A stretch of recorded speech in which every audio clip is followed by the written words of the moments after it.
Yeah. Wow. Here we go.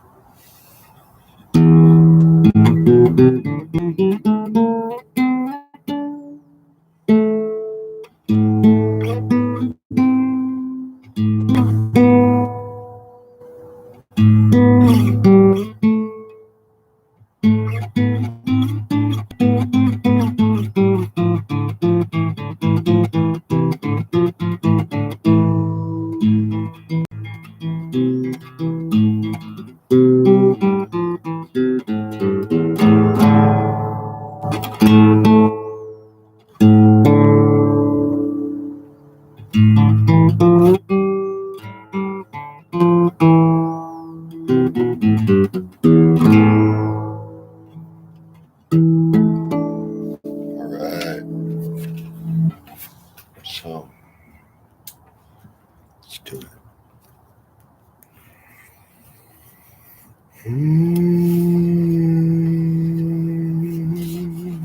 From the top. All right. Chapter 4, A Visitation from Kenneth C. Flint, the Dark Druid. So I'm just going to read this short little excerpt. The breathtaking conclusion to the Celtic epic, begun in Challenge of the Clans and Storm Shield.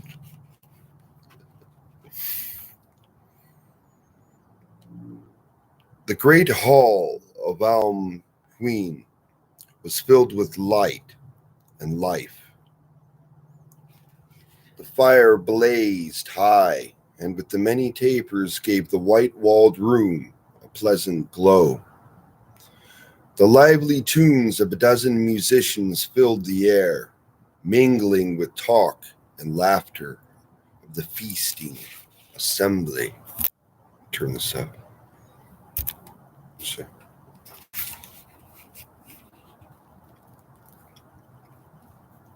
It was a colorful company now gathered at the circle of planked tables. The men of the hunt had given over their simple garb for brighter trappings, whose varied colors and textures reflected the quite individual tastes of the wearers. Tunics were often of satin or silk, but even the woolen and tunics were often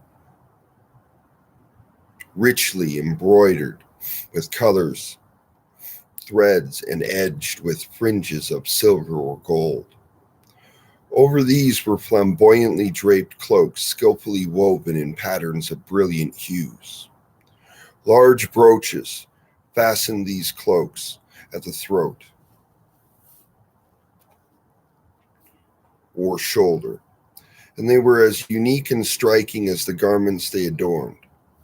I know my hair's messed up, so circles of precious metal glinted with jewels and enameling, forming intricate coiling designs.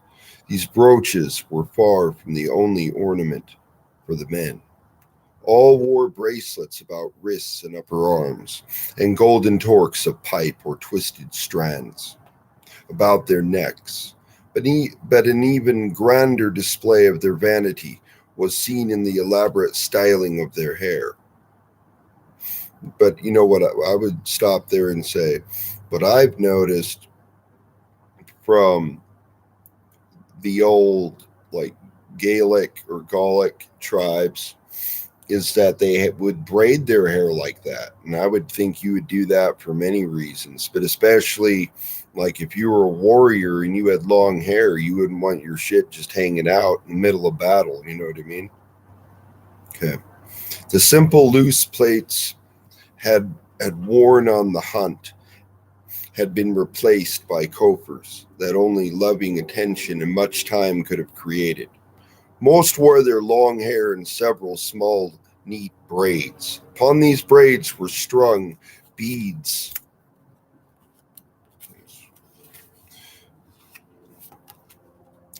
of colored glass or precious metal. And through these were twinned strands of silver and gold, while the ends were fastened in large bangles, also of gold or glass. Here's something interesting I thought of. Now, think about the electromagnetic field around your body, right? Now, if you're braiding silver and gold, you know gold is conductive to electricity, right? Anyway, just saying. Seated with the nearly dazzling array of men were others in a somewhat different garb. Different, but no less impressive. At one table were several men in long robes of a deep red trimmed in gold. At another were men clad in gleaming white edged in silver, while at the third sat men wearing fur-fringed green. The members of each group wore matching torques of complex design, clearly designations of their class and rank. One table was set upon a low platform to fit it just slightly above the throng.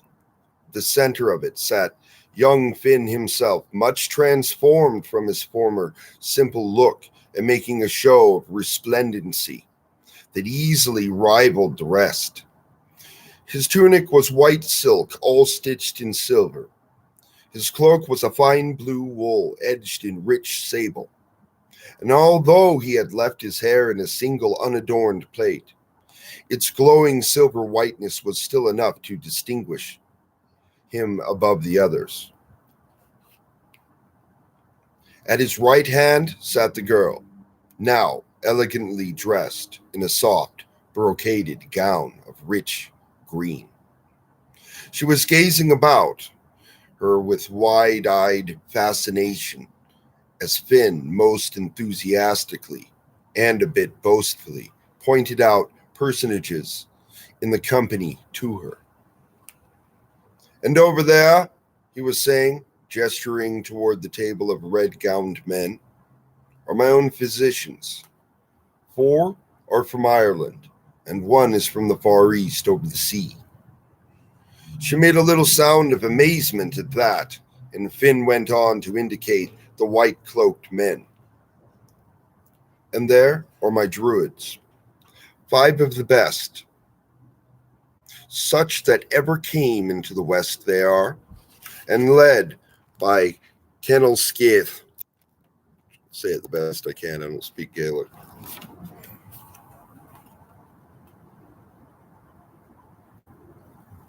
Of the Shining Shield. So it's Kenneth of the Shining Shield, who can bring down any knowledge from the sky and foretell battles. She stared in awe at them as if they were fabulous beings. Finn clearly much gratified her response. Proudly pointed out the green-clad men. Those others are my 5 bards. Interesting. So bards wore green, well, according to him. Now, the author of this book, I might point out, let's see. Kenneth C. Flint is a graduate of the University of Nebraska with a master's degree in English literature. His interest is in Celtic mythology, began in graduate school when he recognized that these powerful legends would provide an invaluable source for literature that would appeal to modern readers. So he has a whole bunch of different books, right? So and this is back like 80s. Okay, so when I was growing up, more folkish was normal. And then it kind of, got more cheesified. But I remember the collections of books. My dad had a lot, so, gift them to us.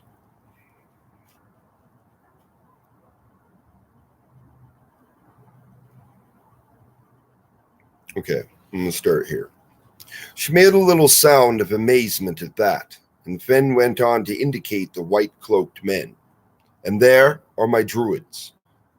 5 of the best such that ever came into the West they are, and led by Kenneth of the Shining Shield, who can bring down any knowledge for the sky and foretell battles from the sky. She stared in awe at them as if they were fabulous beings. Finn, clearly much gratified at her response, proudly pointed out the green-clad men. Those others are my 5 bards. Full olums, they all are. Wow. And among them Dogre, son of Morna. And see that red-haired one? That's Surnak, son of Senshin. Okay. He that was my own father's teller of the old stories. Never has there been a man in Ireland with sweeter voice than Sen Shen, except his son. The music of your players is sweet as well, said Sob, in her soft but earnest voice. Even the birds of the forest. I wandered as a fawn could make no finer sounds. Let's continue. That is a compliment indeed, Finn said. But you should be giving it to the man who sits at my other side. Knu de Royal. I don't know. De Royal. I don't know how to say it. Our own little nut. Beaming with pleasure, and the little man responded both speedily and enthusiastically. Let's slow down. I thank you. Finn MacCoomhole, he said, and then leaned across the young man to address Sob. And I thank you with even greater heart, beautiful lady. For you see, it was myself alone who chose these musicians, and they are indeed better than any in the whole length and breadth of Ireland. He paused, then added with a broad grin, save for myself, of course.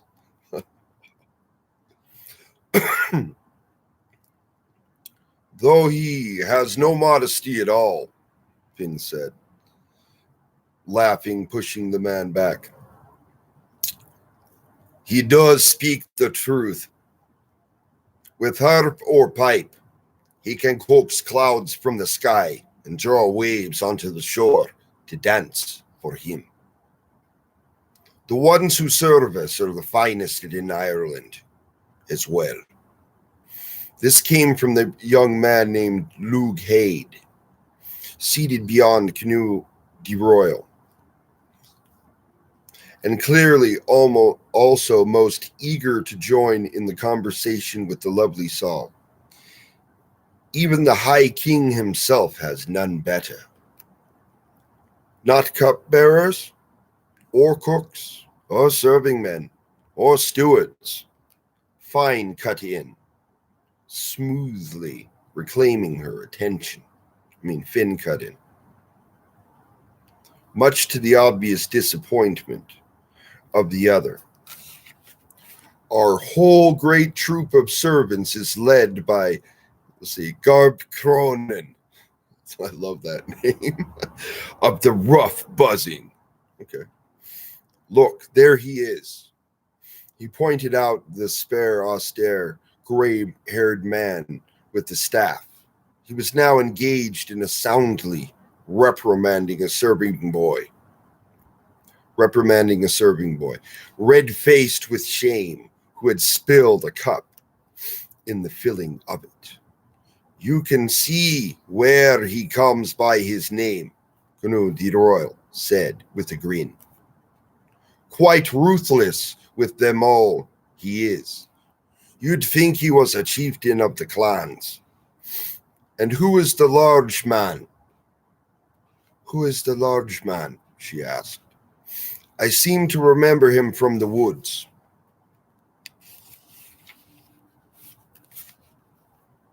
She was indicating the ruddy-faced one called Combrag, who was at the moment engaged in a downing, a near cauldron-sized goblet of ale, in what seemed a single gulp.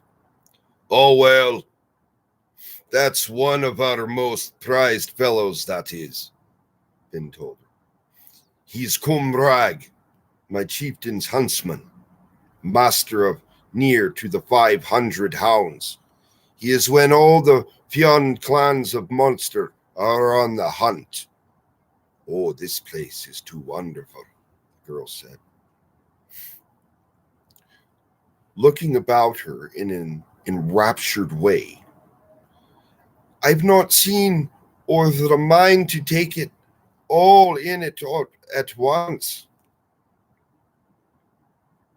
It has too many riches, too much finery. I've seen a company so grandly dressed as yours. Our warriors are not usually quite so grand, came the voice of Cowlight.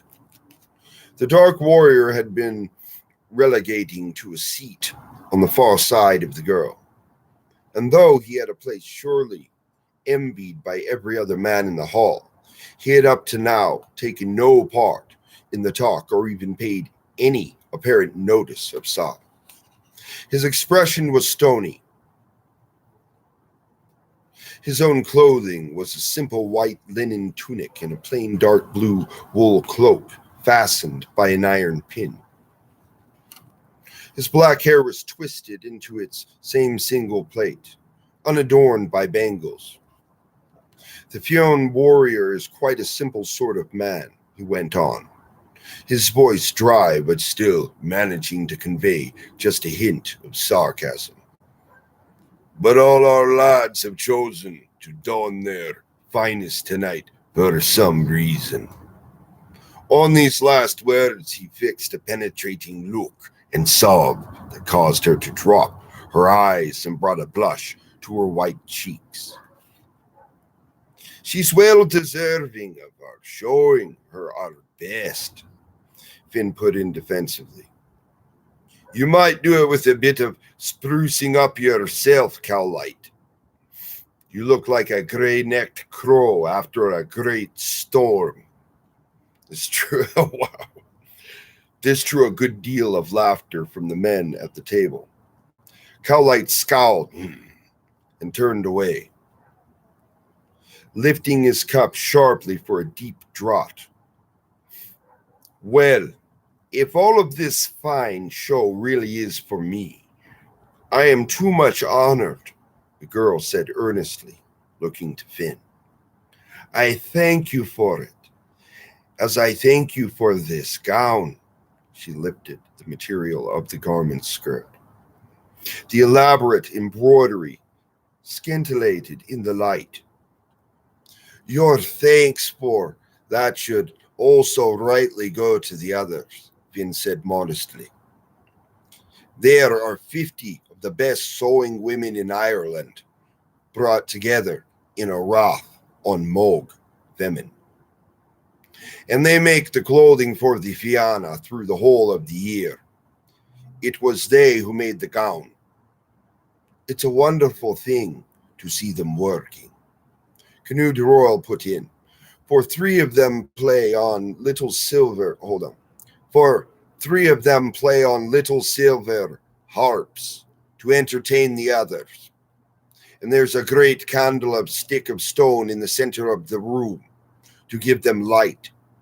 For they're not willing to kindle a fire for them 3 times in a year, fearing that the smoke and ash of it might harm the needlework. It is the finest clothing in the wide world they make, Finn said, and not really deserved by such coarse men as the likes of us. His eyes met and held hers while added with great sincerity, but it is surely fitting for you. I've never seen your like for putting its beauty to shame, or green eyes that would make its own green seem so pale. At this she blushed again and, clearly flustered, turned her gaze away. It is most welcome to have such a gown, she said, and especially after so long under the curse, without my human comforts at all. But it is still more than I deserve. It was only a simple, tiny wrath I came from. We had no such thing as these, no harpers, no bards, no powerful druids or bright warriors. It was a plain and peaceful life. I lived there with my family. Her voice had become more uneven, more choked, with emotion as she had gone on. Now she faltered to a stop, her face a mask of sadness. "Be easy," Finn said, putting a comforting hand lightly upon her slender shoulder. "Could you tell us what happened to you? How you came under this curse? Or is it too painful?" "No," she said bravely, drawing herself up and speaking with determination. "No. I've had 3 years of the mourning for my lost home and family. I can control the sorrow, but the image is undimmed." She stared straight ahead, her bright gaze fixed on empty space, as if she could see the image before her.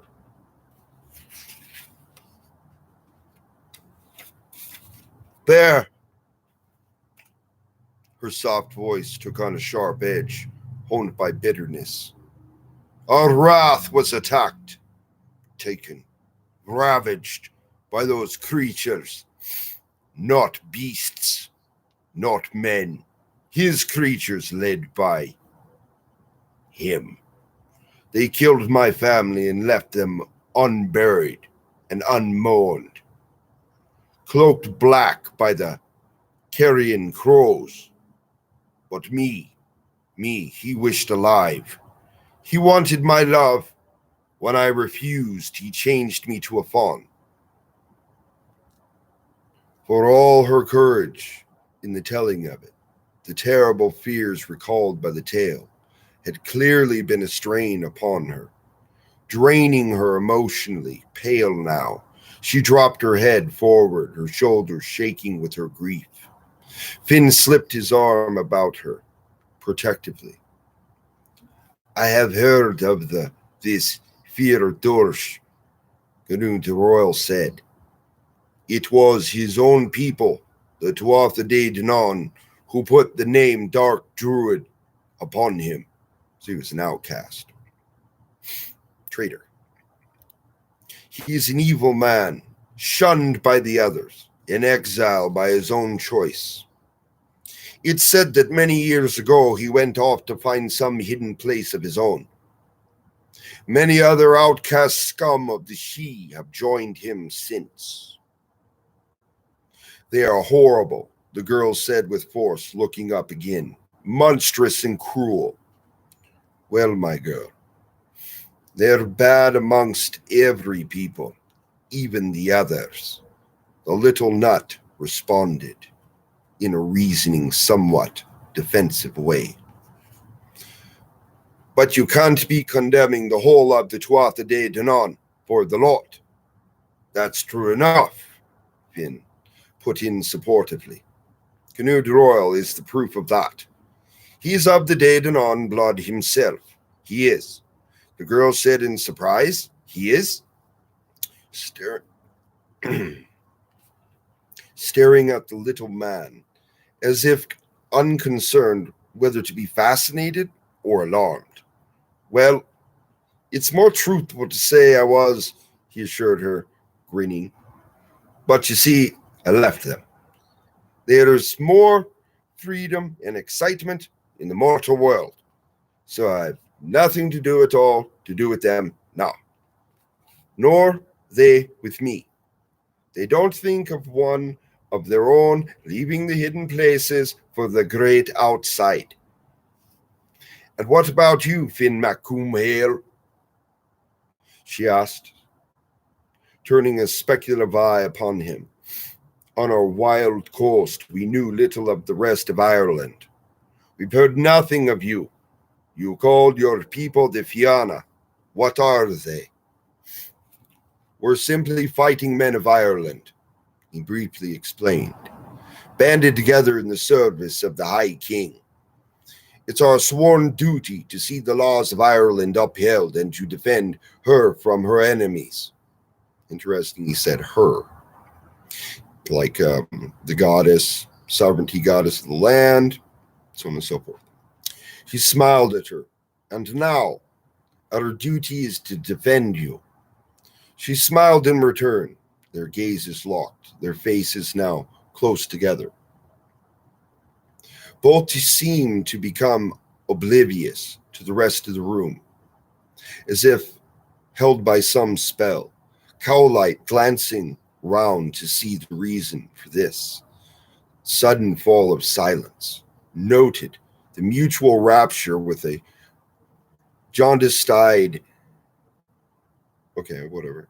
The musician's last tone, okay, with a jaundiced eye. So he was not looking at it in a good way. He was like, I don't like that.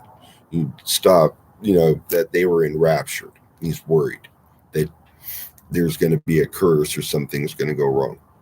The musician's last tune was just coming to an end, and he wasted no time seizing the chance to interrupt this tryst. Kenneth Royal called loudly, "Why don't you favor us with a tune? Surely you can't disappoint our guest. Surely you can't disappoint our guest."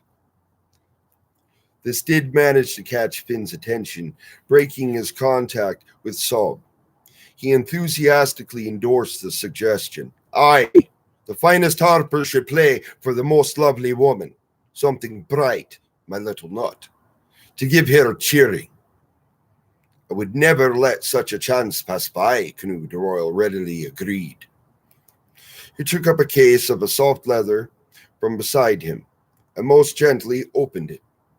From within, he removed a wonderful crafted harp, its gracefully curving bow of red yew wood, intricately carved and set with jewels.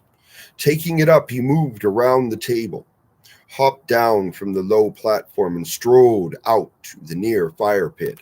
See, right to the fire. What did I say? Just kidding. It's in the book. Where all in the room might best hear.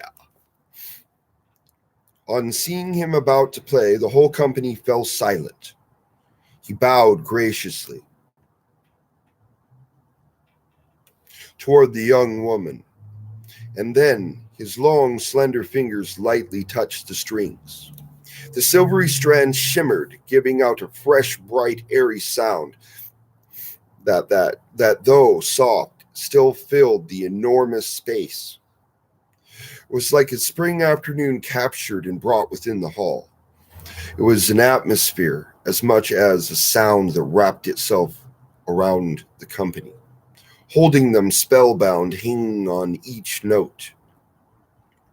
Gazes turned inward to their own separate reveries. The girl, too, was clearly enchanted by the tune. A look of pleasure filled her young face, made her eyes sparkle, and brought a flush of warmth into her cheeks. As she relaxed to listen, Finn MacCoomhale, however, seemed to have found a captivating force, much stronger than the musical web spun by the little man's harp.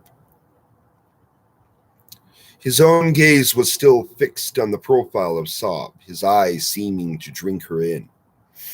Like a long-parched man would drink at a cool pond, his whole attention, his whole being caught up, his body leaning toward her as if drawn by some irresistible power.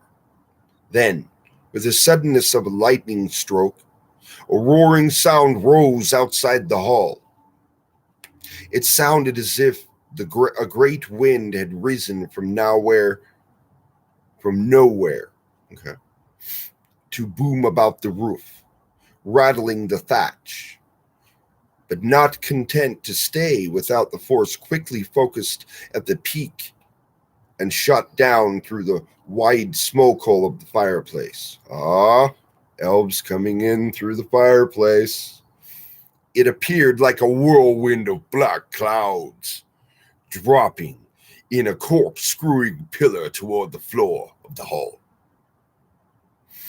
It created a windstorm within the room, fluttering the hair and clothes of the astonished gathering. Spinning away the smoke of the central fire, while fanning the flames to a crackling height, Kenneth Royal, closest to the descending spiral of the darkness, was nearly thrown backward by the blast, but stood his ground stubbornly, leaning into the force, clutching his precious harp tightly to him, while his cloak stood straight out behind him. The pillar's base touched the floor near the fire, just before Finn's platform. As it did, the upper portion of it sank instantly down. The winds dying, the darkness fading away, disclosing an ominous form.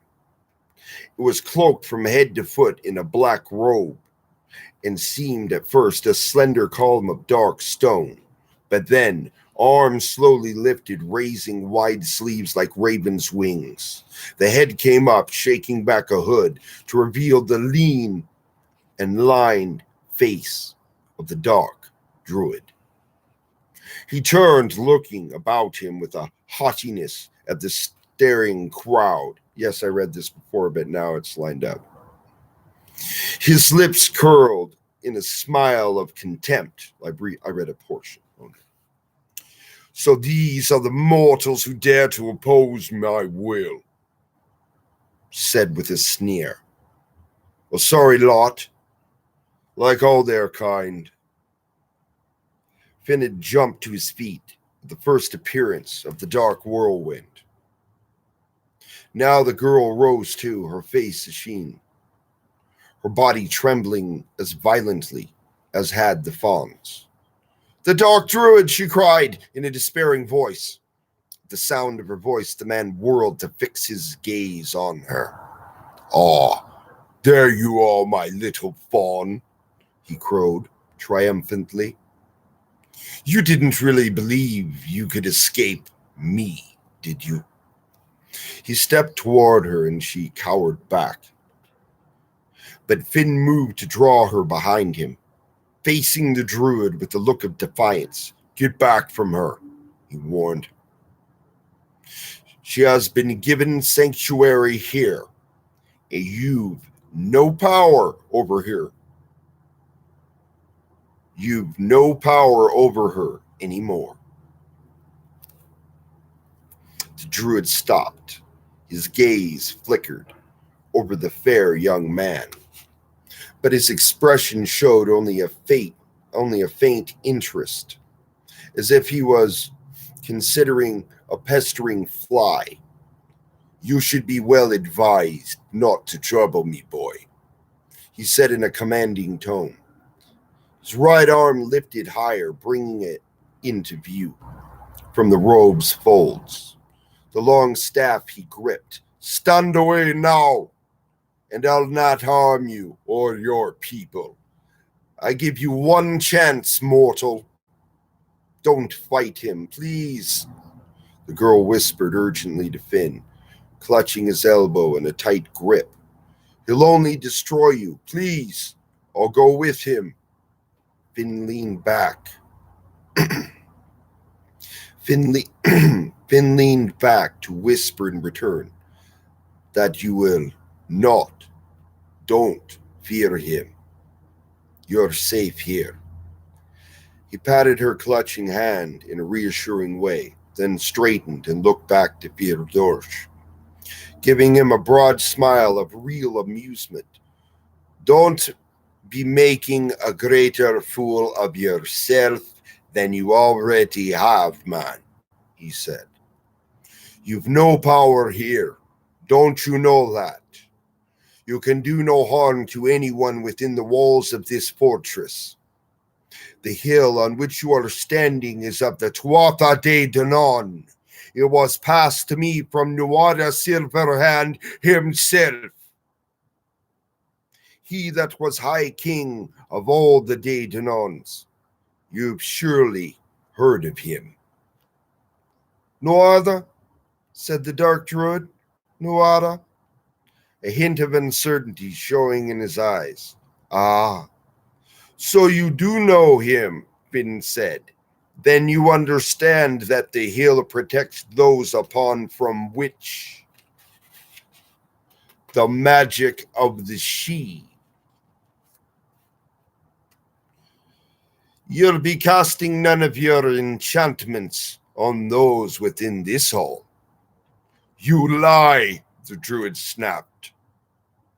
He stepped forward, swinging up his staff to point its silver tip at Finn.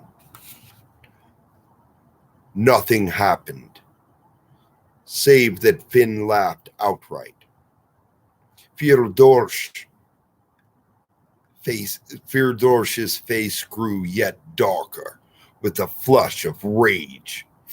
He swept the staff round him to point it at others in the crowd. It had no effect. Now it was Finn's turn to move. In a sudden, single vault, he was over the table. A second leap from the platform put him close before the Druid.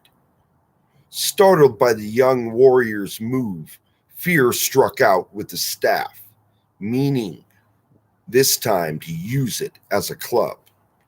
Finn raised an arm in a swift countermove and easily knocked the weapon aside. At the same time, his other arm shot forward, his open palm slamming against the Druid's chest. Fear staggered back, legs striking the hearth. He sat down hard upon the stones. This raised a chorus of derisive laughter and catcalls from the crowd at the Druid's expense. But the humiliation only seemed to goad the man to another effort. Snarling with rage, he rose up, swinging out again. This time, Finn stepped forward, moving inside the blow. One hand seized the Druid's wrist in a vice-like grip, halting the staff in a mid-swing. The other hand swept down to grip the handle of a long iron cooking spit. Oh, man. Laid in the fire. Holy shit. Okay. Finn lifted it, bringing the sizzling red-hot point up toward the Druid's face. The man ceased to struggle, his eyes fixing on the glowing tip, so close before him. "You could not kill me," Fear said, but with a shade of doubt just tinging his words, though he was still trying to maintain his haughty manner. He was having a little success under the circumstances.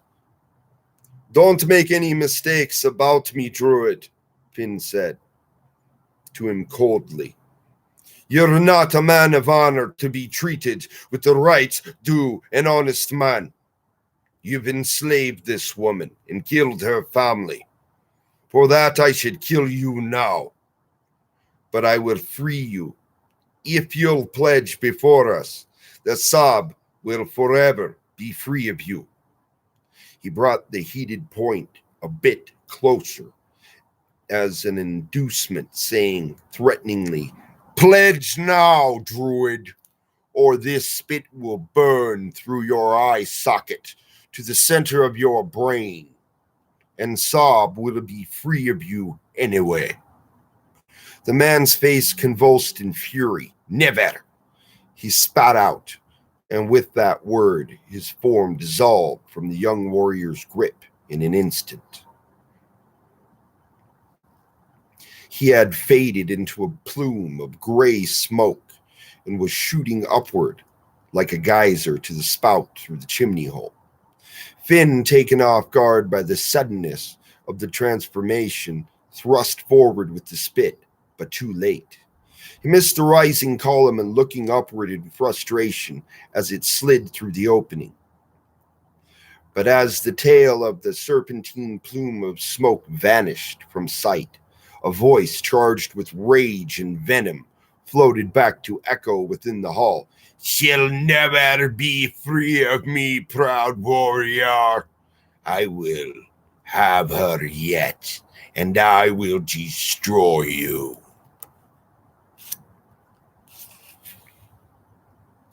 Okay, that is all for reading. Next will be chapter 5, Promises. Oh yeah, let's get the hat back on, get warm. All right, it's cold. Numb fingers, but can't run the run the heater and it goes bzzz, right? Can't have that. Nope. So got to go with that.